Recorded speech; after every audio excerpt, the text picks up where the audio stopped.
The Annamalai Tiger Reserve, also known as Indira Gandhi National Park following her visit here in 1961, is a sprawling protected area in the Annamalai Hills in the Western Ghats of Tamil Nadu.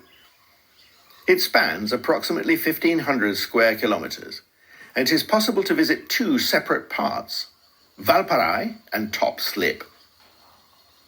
The road from Pollachi to Top Slip is 35 kilometers and takes 1 hour.